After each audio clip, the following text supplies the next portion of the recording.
Welcome to Synergy's monthly Insight webinar series. This webinar is part of an ongoing series featuring one of Synergy's subject matter experts giving you thought leadership insights into issues that arise at settlement. During today's presentation, if you have questions, type them into the control panel where it says questions. If we don't have time for a live Q&A today, a Synergy subject matter expert will contact you to provide answers to your questions. Before starting today's webinar, the following is a brief presentation giving you an overview of what Synergy does in 30 seconds. A trial lawyer's job isn't to know all the nuances, to know what it takes to keep Medicaid in place or SSI and preserve Medicare and comply with the Medicare Secondary Payer Act and resolve these complicated liens that may be present. So all of those issues are issues that the trial lawyer really doesn't have the time or the expertise to deal with. They need a partner that they can rely upon that can handle all of those issues, and that's exactly what Synergy is. Welcome to this Synergy Settlement Services webinar. This is titled Navigating Healthcare Liens by Partnering with an Expert. My name is Teresa Kenyon, and I am the director of the Lien Resolution Department here at Synergy. I am a licensed attorney in both California and Kentucky. Prior to joining Synergy almost 5 years ago, I worked with the Rawlings Company, and that was on behalf of those health insurance carriers that are taking settlement funds from injured parties. On this side, I am providing assistance to plaintiff attorneys with a team of negotiators behind me. We handle all types of health insurance liens, and the team that I currently have has over 300 years of experience in battling those liens and definitely fighting on behalf of the injured party every single day. So as you know, the intricacies of building a solid case includes negotiating with insurance companies and ultimately advocating for your clients in court, through email, on the phone, however it might be. But it requires your undivided attention in order for you to be able to get the best result possible for your client. Meanwhile, as you are working so hard to get that settlement pot of money, there's this persistent issue that's after there that can be bothering you before, during, and even after resolution of that case. And it can distract you and your entire team of other core responsibilities. And that issue is health insurance liens. So as you know, these liens that are imposed by various healthcare providers, government agencies, private insurance carriers, all of them are a threat to the final settlement or judgment amount that your client can actually receive. You've worked hard to go get a $100,000 settlement that still isn't even going to make your injured person whole. And there's this outstanding threat of a health insurance carrier that is trying to take some of those funds. So that's precisely why collaborating with a dedicated lien resolution specialist can be a game changer for your practice. So we're going to explore the various reasons why you should outsource your lien reduction work to experts. We'll delve into the complexities of the different types of healthcare liens and how seasoned specialists on the Synergy team can amplify your client's take-home recovery and free up your time and your firm's time to do other things. So before probing into the reasons why you should engage an expert for lien resolution, let's take a step back and understand just the general nature of healthcare liens. So healthcare liens are legal claims that are placed on a personal injury settlement by healthcare benefit providers. These liens have a complete goal of just recovering the medical expenses that they paid out, because now there is a pot of money because the person was ultimately injured and had the possibility of receiving funds from another source. So let's jump right into it to talk about the various types of health liens and where it is that their right comes from. So the first one is going to be Medicaid. So Medicaid is a state-administered health benefit program that is funded by both state and federal funds. And Medicaid is meant to provide healthcare coverage to low-income individuals and families. Ultimately, when a Medicaid beneficiary is injured due to someone else's negligence, that state Medicaid program is going to assert a lien to recover the cost of the medical expenses that they've paid out. And Medicaid liens can have a substantial impact on the personal injury settlement. And then there's case law that is exemplified by the Allborn and most recent Gallardo decisions, which establishes the principle of a proportional recovery. And ultimately, that means that they should only claim their fair share of the settlement amount, which is based on the actual medicals. Let's turn to another federal agency that provides health insurance benefits, and that is Medicare. So Medicare, as you probably know, is a federal program that provides healthcare coverage primarily for individuals that are 65 years or older. And then there are other specific situations as well. But when a Medicare beneficiary is injured, then Medicare's got the interest in being reimbursed for the claims that they conditionally made, with the expectation that once a third party or other type of liability settlement is received, that they would be able to return the money to Medicare. So navigating Medicare liens requires an intricate understanding of federal regulations, and the potential consequences of mismanagement can be severe, including double damages or referral to the Department of Treasury. And that is something that we see a lot. A lot of times people will come to us and say, we need your help. This is now with the Treasury. And by the time it gets there, it's definitely, there's been a lot of missteps along the way where Synergy could have helped you and your team make sure that that didn't happen. Even when that does happen, there are steps that we can have you take so that the interest can get into a place where Synergy can ultimately help. But if you were to start earlier, then we can try to prevent it from getting to that place of a double damages demand or a referral to the Department of Treasury. Up next is ERISA. This is everybody's favorite. It's certainly what the subrogation vendors will throw around as if it is the Hail Mary of all health insurance liens. But let's take a look. So ERISA liens are derived from employer-based health insurance coverage. Essentially, ERISA does stand for Employee Retirement Income Security Act. And so this has a whole gamut of things that fall under it that are part of the statutory construct of ERISA. But for our purposes, we're just looking at the health insurance liens held by these ERISA plans.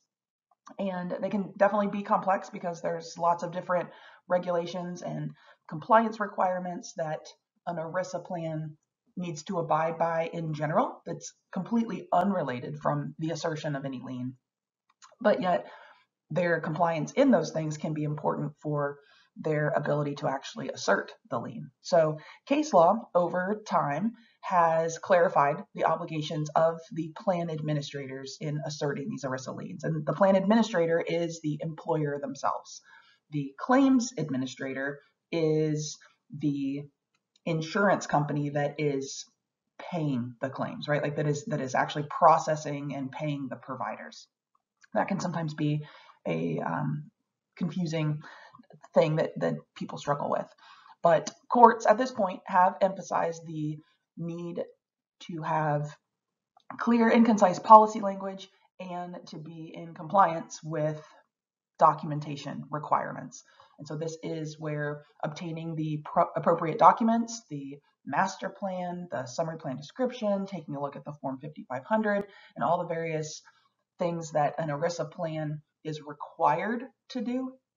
It's important to look at all those documents to actually see what their rights are. The fact that they are an ERISA plan does not make them special unless they have done the various things that allow them to be special. Another health plan is FEBA. This is the Federal Employee Benefit Plans for federal employees.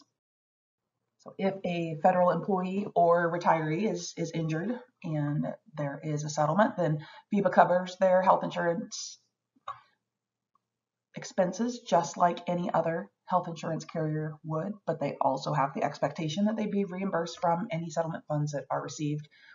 These plans are governed by federal law because they are federal employees, and It can be complex to navigate because there's not a lot of case law or clarity that surrounds these particular ones. The case law that does exist basically just says that they preempt state law, but there isn't much other guidance. Their policy language is also what governs them, just like an ERISA plan, but the policy language for these FEBA plans are pretty similar. The real distinction that comes from it is where some of them allow for discretion in the reduction of the liens, and other ones do not talk about discretion at all. Next up is disability liens. So these are liens that are paying for lost wages and other expenses when somebody is otherwise unable to work. Sometimes these disability liens are hard to find. They are sometimes not considered like as even being a possibility. But when they pop up, they are definitely standing there just as strongly as any other lien holder trying to get some of those settlement funds. So for disability liens, they can have like some complex challenges that you've got to navigate, and it really does have to do with the policy language as well of the plan, of the disability plan itself, and how it is that you have settled the case on whether lost wages or the other kind of disability benefits were actually part of the settlement. So there's a couple different layers of review that needs to be had to see if they actually have a right to recover.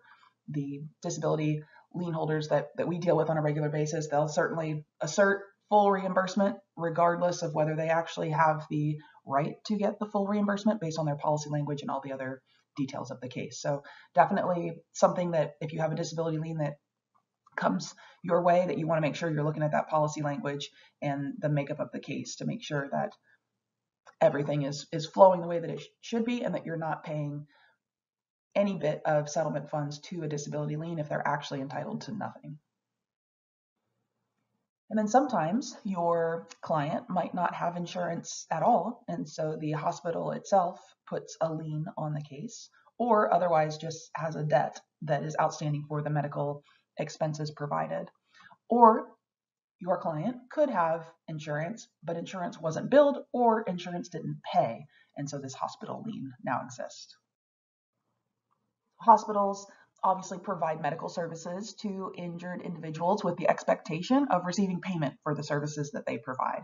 Most of the time, that payment comes from an insurance carrier, but in cases where the patient lacks sufficient insurance coverage or has financial difficulties, then the hospital can place a lien on the personal injury settlement to recover the unpaid medical bills.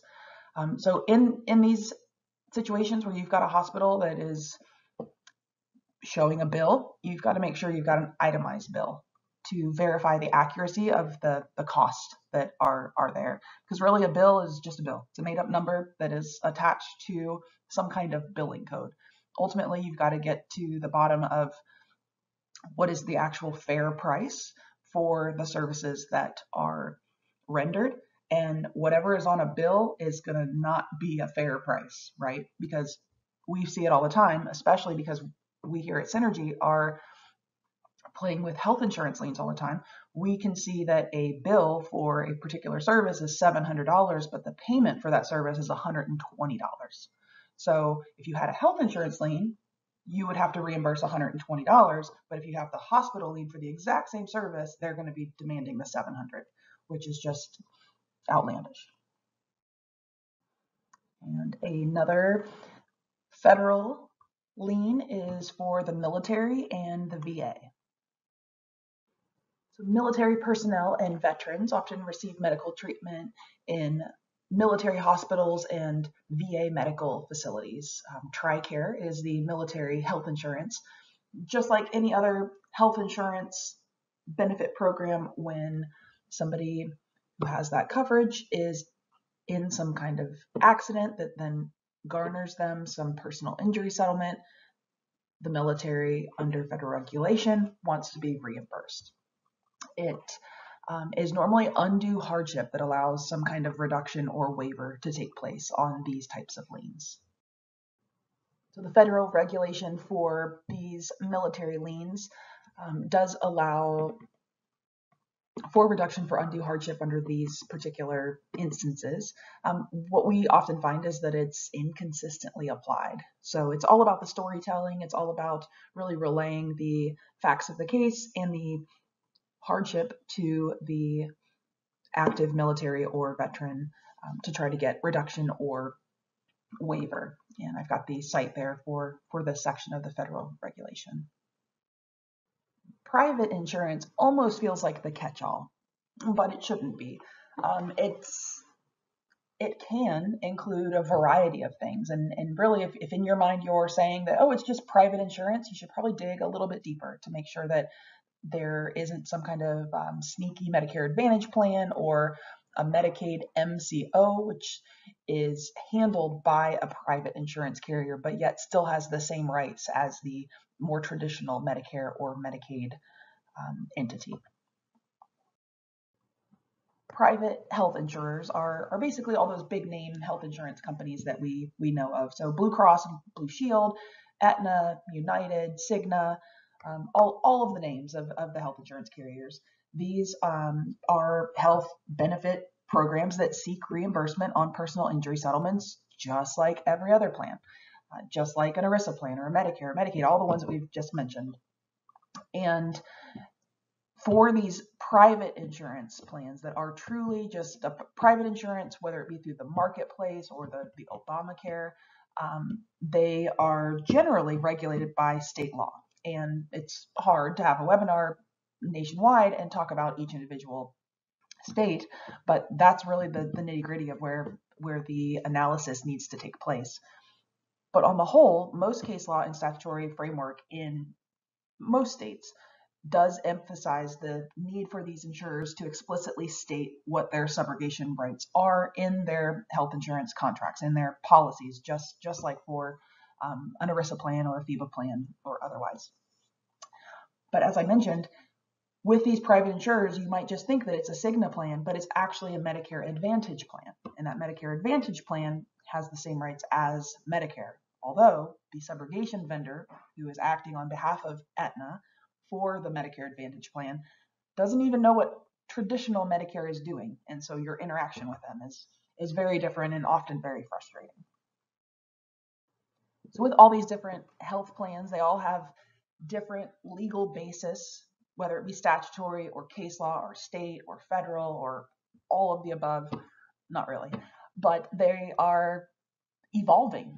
Sometimes one rises in its importance in the mind of the subrogation vendor that you're dealing with because something just went in their favor, or maybe it didn't go in their favor and now all of a sudden they're behaving a little bit differently.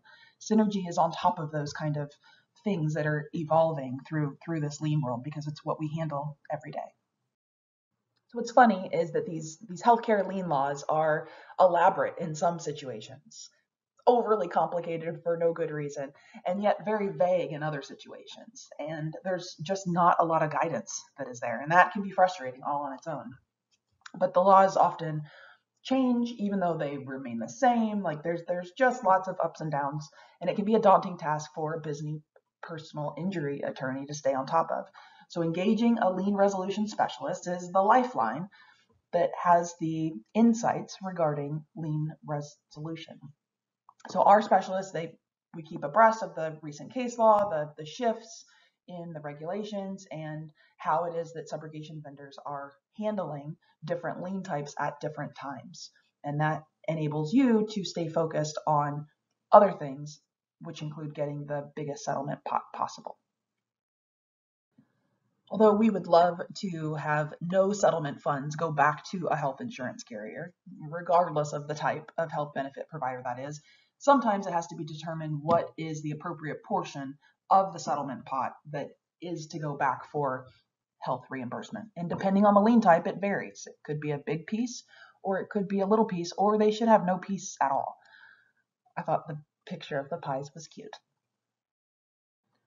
One important skill or benefit that you would have by partnering with Synergy as your lien resolution expert is that our team scrutinizes the itemized bills, the claim summaries, the what makes up the lien to make sure that it is accurate and doesn't have discrepancies or duplications. Certainly trying to make sure that it is only related treatment. There are a lot of tricky things that can take place on those claim summaries, and because so many of my team members have come from the other side, they know a lot of those little tricky things to look for, which could just be the ending of a claim number that has a certain letter following a series of numbers that, because we've worked on the other side, we know that that means it's been modified manually versus it coming automated through the system. And if something is manually entered, then there's definitely room for error or some kind of other inaccuracy.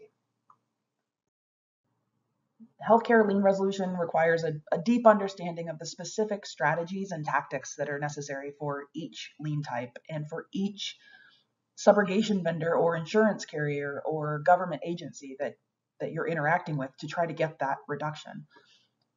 Lien resolution specialists bring this expertise to the table every time, tailoring the approach to the unique circumstances of each case, of the case that's in front of them. Each company on the other side that we deal with on a regular basis, they all operate differently. They have different ways that they train their staff. They have different policies on how many times something has to be done in order for something else to follow. So having an in-depth understanding of the inner workings of those vendors and those agencies helps provide clarity to negotiations, and that's something that Synergy can bring to the table. I always include this particular slide in my webinars, even as much as I try not to, but I'm pretty sure it's probably in every single one that I've ever done. The recovery vendors that you interact with to get a reduction, it's important to know how it is that they operate. Like it just is. You can't really fight a good fight if you don't know where the other side is coming from.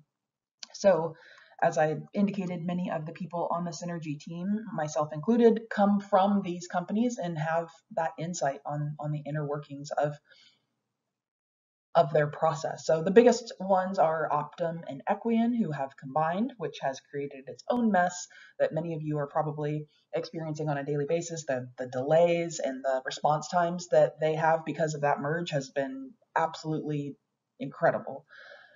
Conduent, Rawlings, other internal units like Blue Cross, Blue Shield, and Humana have internal subrogation units that handle it. And then there's also various defense firms that act on behalf of the various insurance company claim administrators to do this whole subrogation reimbursement thing. So one thing that's super important to know is that even if you don't think so, the person that you're talking to is highly trained on what it is that company wants them to be highly trained on. And quite often it's a talk track, right? It's quite often, here's what we want you to say when this happens. However, there's a lot of situations where there isn't that kind of response, and that's why what you'll get back is a form letter. You might make argument A, and they've never seen that before. They weren't trained on that. They only know like how to handle B, C, and D. So that can certainly be frustrating, and it's something that we see on a regular basis as well. The person that you're talking to probably has either no ability to reduce the lien or can only reduce a very small percentage. So that's why you're often getting that on the front end, where you're being either told no reduction at all, or perhaps you're being given a procurement cost reduction. So a reduction for fees and costs because they have to, and they therefore have the ability to. Don't be swayed by that, thinking that you got some big reduction for 40% for fees and costs. If that comes easy, you should pause and go, why was that so easy? It was easy because they were able to do it, which means that you should be able to get more. And that's one flaw that I often see when I have client calls and speak with personal injury attorneys who are dealing with these particular recovery vendors. Money is being left on the table because it seemed like it was easy to just jump in, get a procurement reduction, and get out. But you should always tell yourself that that's because they had to do that if it came so easy. So the other thing about the people that work at these companies, they are incentivized by bonus. Bonus makes you do all kinds of crazy things, which can include not reducing a lien because you don't want to take a hit to your pocketbook and it otherwise impacts their ability to pay their mortgage, for instance. So that is its own challenge, to be able to get that person to get out of their seat, to go get the reduction, to not feel like they're in trouble for doing it, but for you to actually be able to move out of this case and into the next one. And again, with all of these companies, they handle lots of different lien types. So you have to make sure that you really know what lien type it is that you're dealing with so that you have the right tools to battle whatever it is that they're saying. You don't want to be making Medicare arguments on an ERISA plan. That's certainly going to completely discount you in the mind of that recovery vendor, because they're going to feel like you're not arguing the right things that they've been told you should be arguing on certain levels. So just it's good to know the inner workings of these companies, and it's something that we share here at Synergy on a daily basis. So we say it's a win-win. When you opt for an expert in lien resolution, you're not only lightening your workload and the workload of your firm, but you're hopefully enhancing your client satisfaction rate. So your clients often worry about the impact of these healthcare liens on their recoveries and trust that you're going to secure the best possible outcome, which often means engaging an expert to handle that resolution. So by bringing in experts to handle the lien resolution, you're demonstrating a commitment to protecting your client's financial interests. This can build trust and confidence, leading to greater client satisfaction. Clients are more likely to recommend attorneys who have successfully reduced their liens and ensured that they receive a fair portion of that settlement that you obtained for them. So to help navigate the complexities that are surrounding lien resolution, we recommend that you engage a team of lien resolution specialists, thereby prioritizing the best interest of your clients and your firm. So by understanding the nuances of these liens and entrusting the resolution to experts like Synergy, you're ensuring that your client gets that fair compensation that they deserve, and that the lien holders are limited to only the maximum that they should ever be receiving, and hopefully far less than that. So here we are with a portion of our subrogation fighters, as we call them, but these are the lien negotiators that you'd be working with on a regular basis by using Synergy. And that brings us to the end of this webinar. We've got our mainline phone number here, as well as our website. If you are new to us, feel free to give a call or check out our website. If you already have a contact here at Synergy, feel free to reach out to them. We also have our connection portal that you may or may not already be using, but that's another great way to get in touch with us. So thank you for hanging out, and we look forward to partnering. Hi, this is Jason Lazarus, Chief Executive Officer and founder of Synergy. Thank you for attending today's Synergy Insight presentation.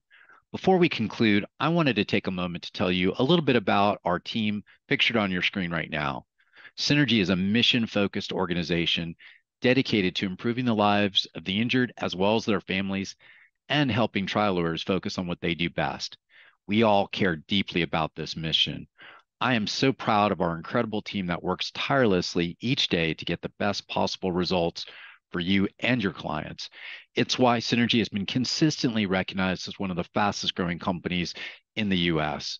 Contact us today to find out about forming a strategic partnership with Synergy that will transform your practice.